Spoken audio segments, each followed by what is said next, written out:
He's an entrepreneur, robotic process automation or RPA evangelist, business development expert, technology delivery leader, startup and scale up specialist with over 2 decades of experience of assisting Fortune 100 clients within the financial services and travel industry reach their goals using a range of technology solutions.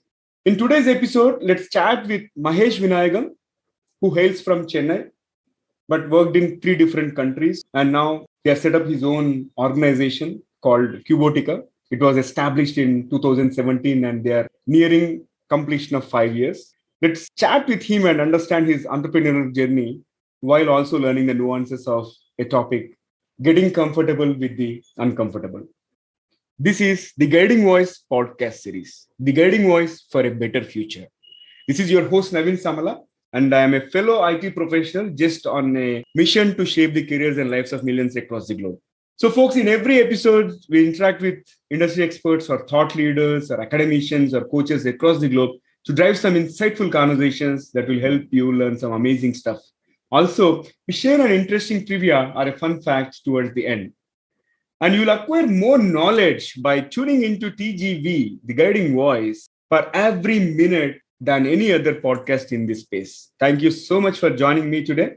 And today we are going to discuss a topic, get comfortable with the uncomfortable. And I'm extremely pleased to have Mahesh Vinayagam, part of TGV's journey in shaping the careers and lives of millions across the globe. Mahesh, welcome to TGV. I'm super excited to have you here. Thank you, Naveen, for the warm welcome. And I am pleased to be here with you as you are on that mission to guide millions of people. I am very proud to know about your background and having known it and to kind of do what you're doing today. It's remarkable. So first off, congratulations on your own journey, Naveen, and I'm excited to be here. Thank you for having me. Thank you so much for all the compliments. And I keep telling this again and again. It is because of guests like you, I've come this far, crossing 200 plus episode in the span of 22 months. Wouldn't have been possible without tremendous support from my fraternity of guests like you across the globe. Thank you so much. On that note, Mahesh, let's briefly talk about your career journey. Like you worked in 3 different countries. Of course, you can talk about the experience working in the 3 countries at a later point in time. But what are major milestones and top 3 things that have helped you so far? Brilliant. Thank you, Naveen. From where I come from and how I've reached right now, it's a journey. And obviously, we need to go from here somewhere else. So this journey has been very interesting and exciting and a lot of unpredictability and things that you would have to evolve over time and understand and move on. And I started my journey in Chennai, where I was born in a family of 2 other siblings and myself, and hardworking parents who really worked very hard. And so you asked me about 3 things that I learned in my life. So the first thing that I'm going to talk about is that about grit that my parents had to really help me in my initial part of my life, helping me educate, in spite of them having very minimal means. So they worked with their constraints very well. And they actually showed tremendous grit to invest in our careers. So I think that is the first lesson that I learned very young. And I used to tell the story of my dad, how he used to have midnight asthma attacks. And still at 5 a.m., he's all ready to go to his work and gets a 100% attendance award. Same with my mom. She actually, in the 70s, is a graduate, and being a graduate in 17, amongst all those, situations at the time, she fought hard to be where she got to, and her dedication helped me early on. And then I think we moved on. I moved on to the UK with a company called Syntel. It was an outsourcing company. That's the only job I ever had in my life. So I joined them in 97 in Chennai, and then I moved with them to the UK and then to the US. I was a software engineer, like an intern. I started with them as an intern, climbed through the ranks to be a senior director of the company, from the top 20 or 25 of that organization, ultimately when I left in 2017. So that's kind of pretty much my journey in terms of education. I did my bachelor's of engineering, like millions of other friends from India, right? And then I did my master's of software science, software systems from Witty working. And then that's kind of pretty much what it is. I was always inquisitive, curious, does a lot of things. So that's my second point, that I would say that you should have that always a thirst for curiosity and learning. It's very important. And this is an aspect probably I learned from my grandfather. He never seen a computer in his life. But I know when I said that I got a job in computer science, computer related work, he asked me to visualize, imagine it, how it will look like, explain to me what do you do.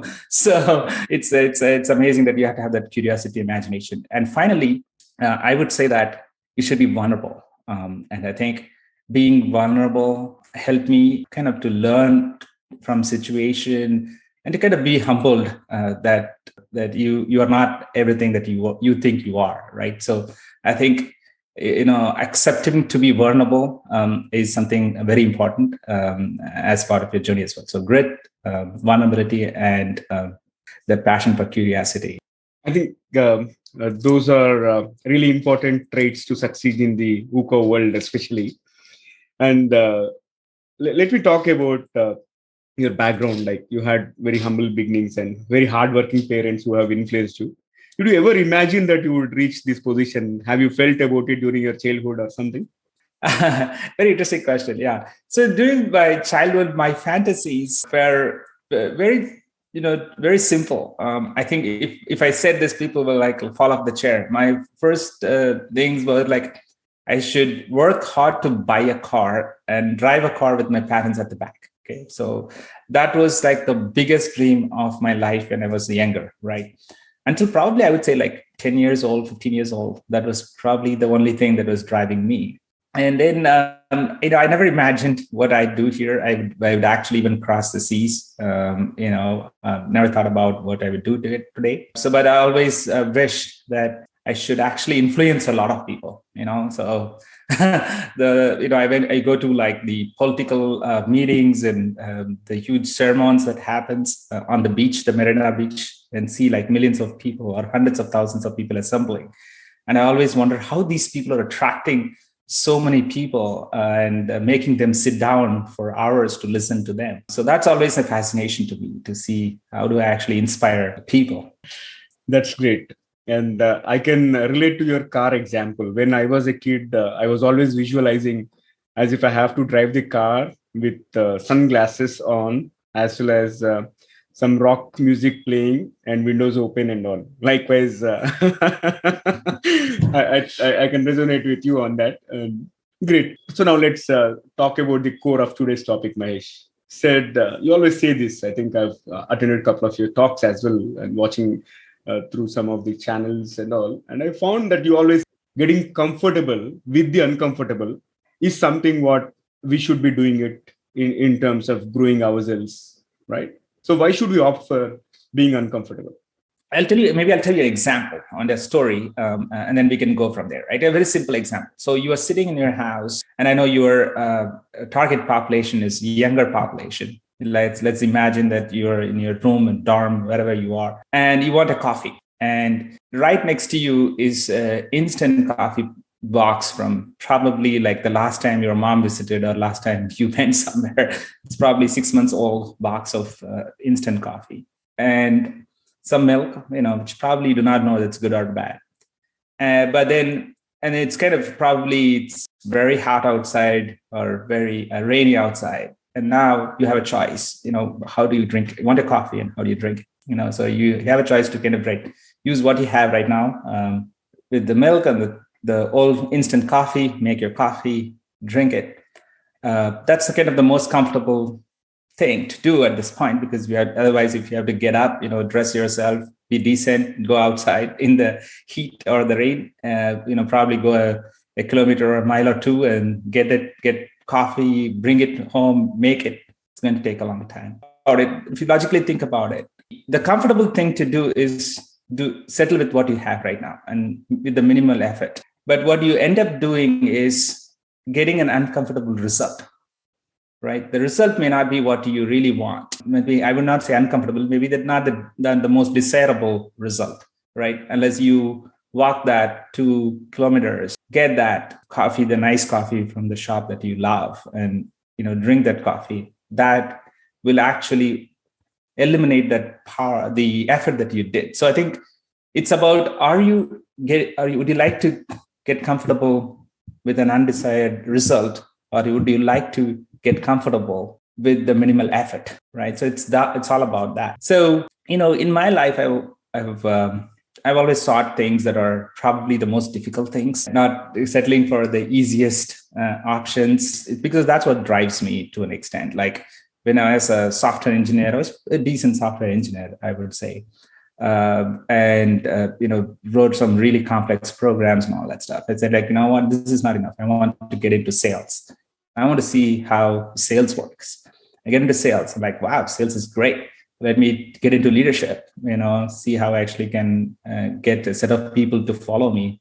And when I got there to an extent, and I'm like, you know what, this is getting too comfortable. Like I get my really good salary, nice bonus, and, fantastic work style. Like, lots of people respect me, and an amazing life. I have a wonderful wife and an amazing daughter who is, equally smart and amazing. Like I told you, she's an artist. She's got everything. So life is all going so comfortable, but yet I choose to disrupt it. I say that, okay, I want to quit my career, which is very comfortable. Everything is comfortable around me, but it wasn't really, it's not helping me fulfill my potential. Right? I kind of figured that this is not why I'm destined for. I should be probably trying to go for something else. So I don't know whether I got what I wanted, but I'm just still making an attempt. And but to make that attempt, I had to take that risk and get comfortable with the uncomfortable things of no salaries, probably, like putting my daughter's education at risk, my wife's comforts, right? So, it would have been easier to kind of buy luxurious cars and houses and jewels and stuff like that with the salary that comes in every month, not having to worry about when I'm going to pay the next payroll. So I think it's about the choices that you make and getting comfortable with it. Yeah, this makes sense. Actually, we will also get creative during these times and all, and very interesting stories that you have shared. This is extremely helpful. And now let's talk about your experience working in 3 different countries, and what did you learn from each of them, Mahesh? Brilliant. I think each country showed me different aspects of life. So in India, it's all about thriving, right? How do you thrive in a very dense environment? Like it's an interesting thing, kind of making sense of a chaos and be able to have your own path and try to do it and come out of it. And it also teaches you a lot of patience, I guess, right? Maybe people will seem to be impatient, but then it teaches you a lot of patience, to an extent, rigor, I would say. Then I went to the UK, and the UK was it's a totally different place. So there, the respect for personal life, your personal space, and it was amazing. I was like, how is this possible, right? So they have very a lot of respect for someone says, okay, I'm not well, or I have things to do at home, right? And then they're like, okay, you should be out. I remember when my wife was pregnant and she wasn't feeling well, her manager called me to come and get her. She didn't let her go.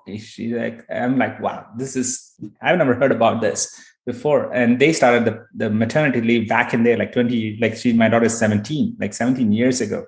They gave us 6 months maternity leave for my wife, paid leave. The quality of life, I must say, was very, very right there. And I came to America, the US. They call it the land of opportunity for, and I must say, that's a perfect way to say this. It's so amazing. It's just to be an entrepreneur, to be someone that has lots of dreams, lots of ideas. This is the place to be.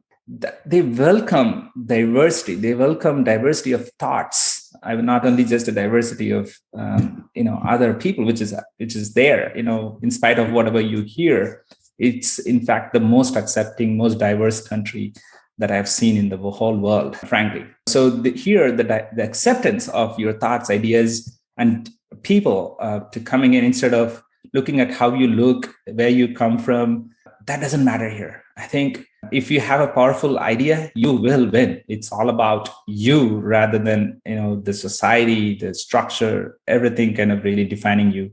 You define you here.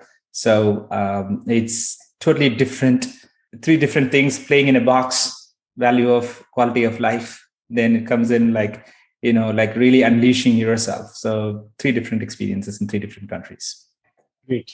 I think you're fortunate to have experience in those three aspects, and I concur with you on the US. I've been there only once, but I like warmth of the people, and they're so sensitive and sensible to each other, right? So that is something very welcoming. And so Mahesh, during your career trajectory, you mentioned you acted as a senior director, okay, with Sintel. You were in a leadership position. Why did you start your own entrepreneurship journey when you were comfortable? Why did I start? I started because I was not comfortable with how much my potential was being used. I think when I was in a corporate career, all you are trying to do is play the corporate politics to an extent, right? Mm-hmm. It's not a criticism of that organization. It's for every organization. If you're in a corporate life in a large organization, that's pretty much is what happens all the time.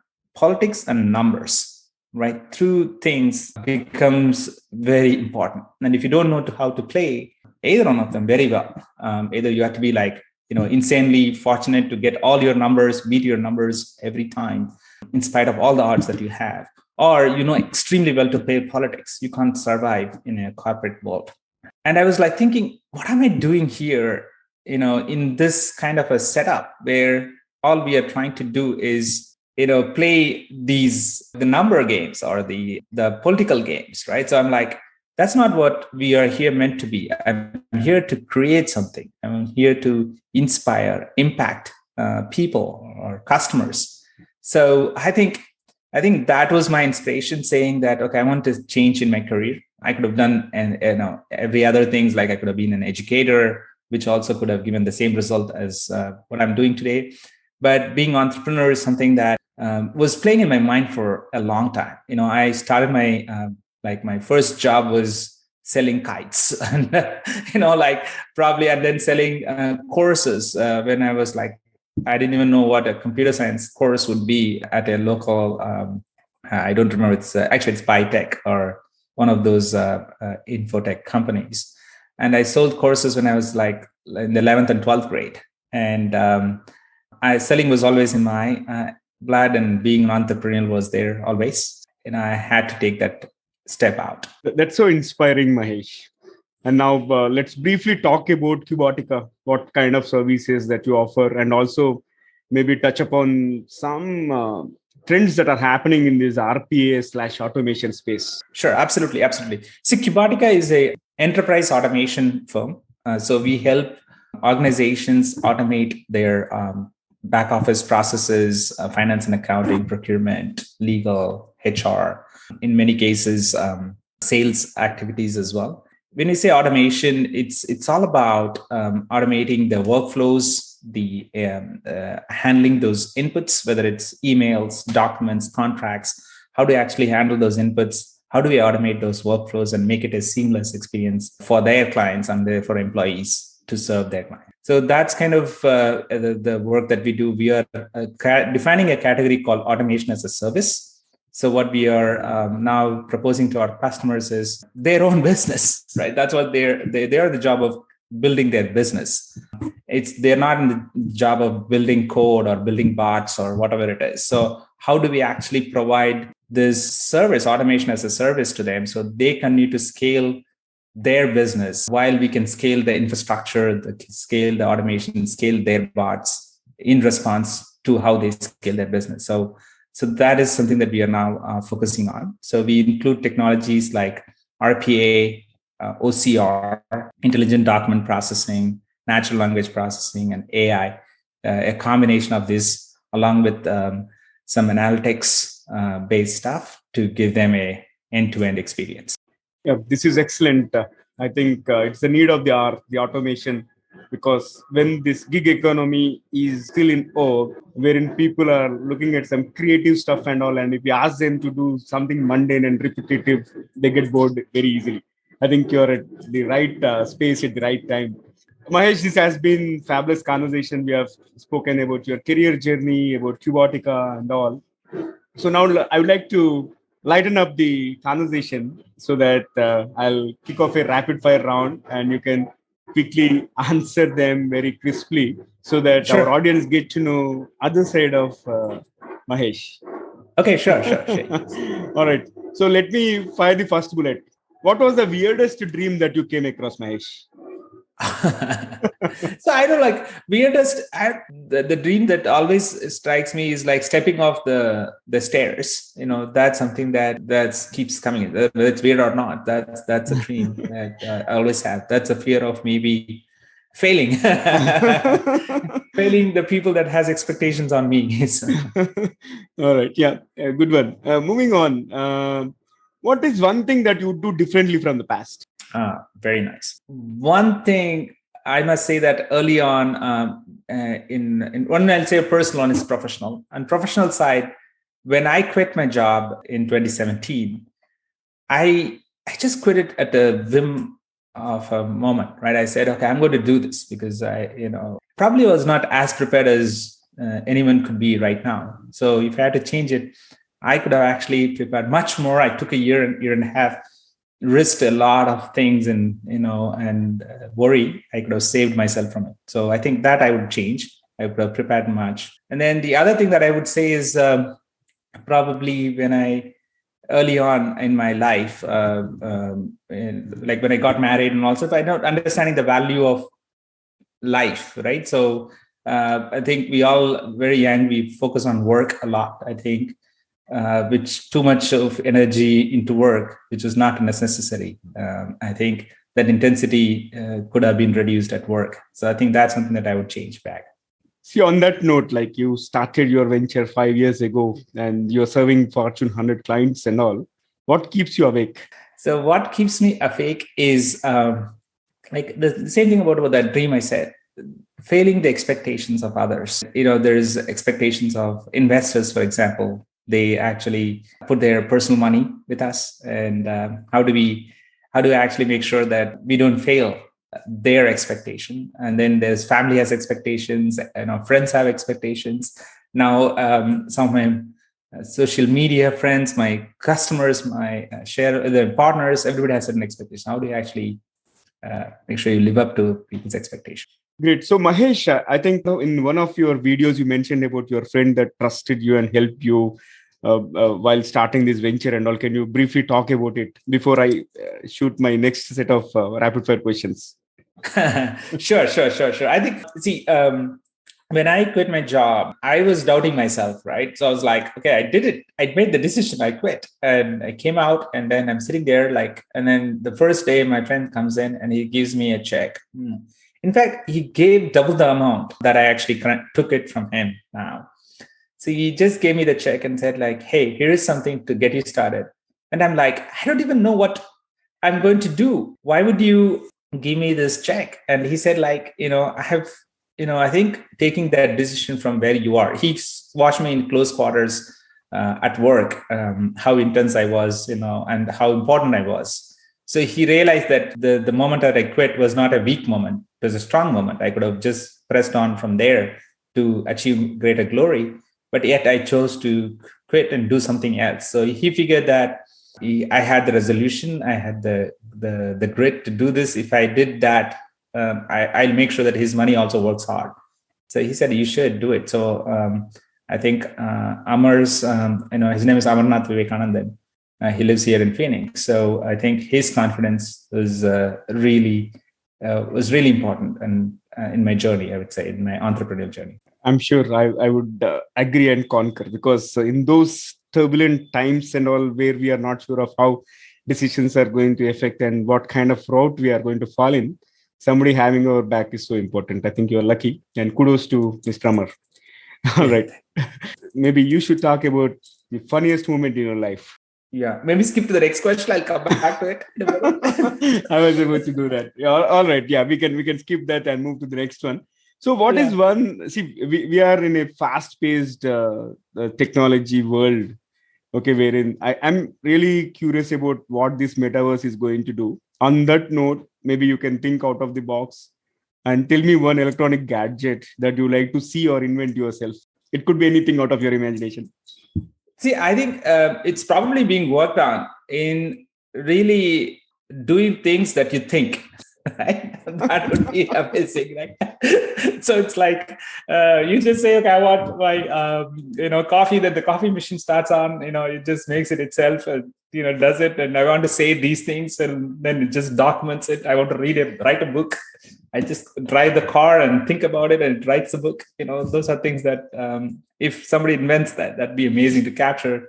The human imagination would be amazing. See, right now it is happening partially because Google has all our data and all. At times, I came across this situation.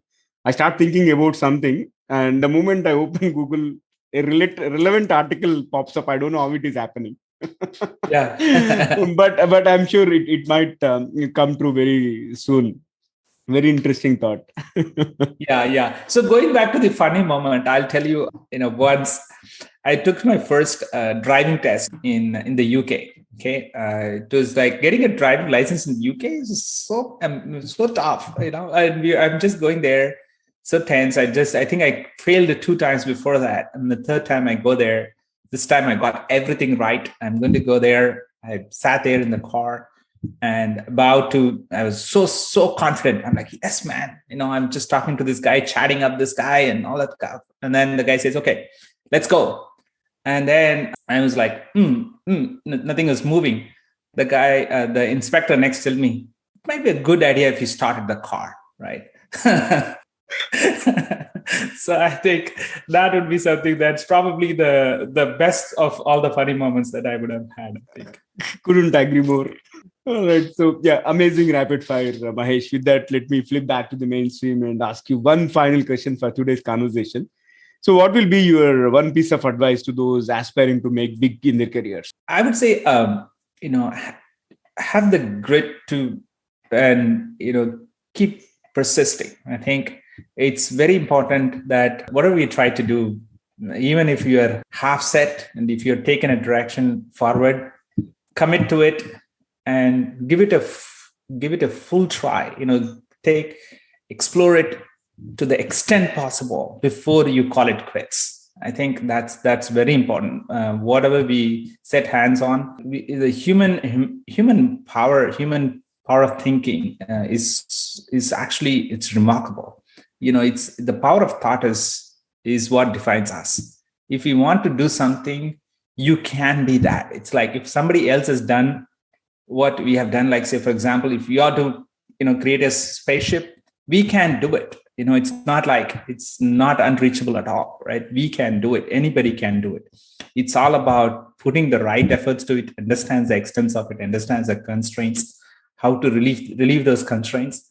And it's just the time, will be different. The scale might be different, but we can achieve whatever you want in life if you're willing to put the time and effort towards it. So, and have the patience and the persistence and the perseverance to continue that commitment. I think that's important. And once you keep doing this, it's like the compound effect, like Darren Hardy says, having that consistency, that compound effect is actually much, much larger than just a simple, I just did X number of steps and then it's done. I'm not going back. No, actually, you would have to have that compound multiplier effect. So keep at it. I think that's what I would say, whatever it is, and you would excel well in what you want. Such a great piece of advice, and it was a fabulous conversation, and I really appreciate you taking time to join me in this conversation, and thank you so much for being part of the Guiding Voice. Okay, thank you, Naveen. And like I mentioned in the start, having the grit and having to, face certain personal situation yet come up in life is not easy. And I've heard about a lot of stories about a lot of people by then. And I know like you have done that in your life, and you have come this far, and I think you'll get very, very far, Naveen, with your effort and with your grit. So keep at it and keep growing, keep shining. All right, definitely. And thank you so much for the best wishes. Really appreciate that. All right, so folks, before we move into the trivia section, here is a small request to each one of you. In case if you haven't subscribed to us, please subscribe from the app where you have tuned in from, so that you will be notified of all the future episodes. Also, if you have loved this episode, please share with at least 3 of your friends or colleagues who can benefit from the guiding voice. Because your friends will learn new stuff like you and will gain new subscribers. Thank you so much in advance. All right, now let's hop on to the trivia segment of today's episode. So folks, today's trivia is about Google. Google hired a camel named Rafia to create a street view of the Liwa Desert in the United Arab Emirates. In fact, they have made a lot of these kind of experiments in order to build the Google map and various views and all. It took a lot of hard work, persistence, perseverance, so on and so forth. That's how we are enjoying the fruits of someone who worked so hard. All right, so that's all from the trivia point of view. Now, I would like to hear from you in terms of some inspiring and amazing entrepreneurs like Mahesh. In case if you have come across, please feel free to share their profiles with me, either by chatting with me on any of the social media platforms, or you can email me on theguidingvoiceforyou@gmail.com. That's all for today. Thank you so much for tuning in. This is Naveen, just a fellow IT professional and a learner on a mission to make a difference in the lives and careers of millions across the globe. Until next time, bye-bye.